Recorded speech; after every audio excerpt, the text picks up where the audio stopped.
I actually went to two different colleges. I went to Bristol Community College, which was where I got my graphic design degree, my associates, and then I transferred over to UMass Dartmouth for my graphic design with a focus in art education degree. It was a lot of back and forth between figuring out what I wanted to do exactly with my life. I started off wanting to do animation. That was the big goal. I wanted to be a Disney animator, which at the time seemed like what I wanted to do, but after a while of animation classes and learning about how animation actually works, I decided it really wasn't for me. So I transferred into the graphic design program, and then from there I quickly learned that being the person who's teaching someone how to do something was the thing that I really like to do. So after I left BCC, I went to UMass Dartmouth, and that's when I started to pursue the idea of being an art educator, being a teacher, and teaching the things that I like to do.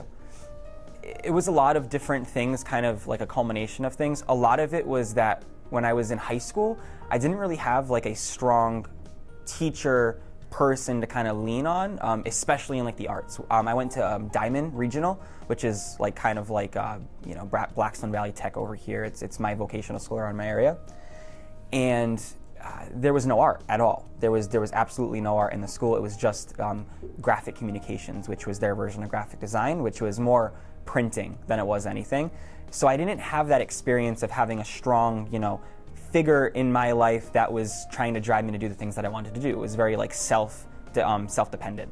So it was part of me wanting to make that for another student, bringing that kind of, that solidarity to a high school.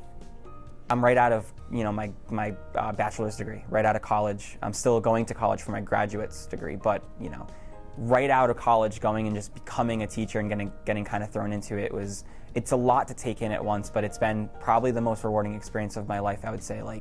Getting into school every morning and seeing students who genuinely care about you and that you genuinely care about them and you want to see them do good and they want to do good by you it's an incredible experience. Making cool things with the group of people who want to do cool things is always it's the best part of my job, for sure. A part of me always kind of wonders what would have happened if I stood in graphic design or even stood in animation and kind of rode that out. I'm still young, so it's possible that I could maybe eventually go and do those things, but where I am right now is definitely the happiest I think I've ever been, and that's partly because of my job and what I get to do on a daily basis.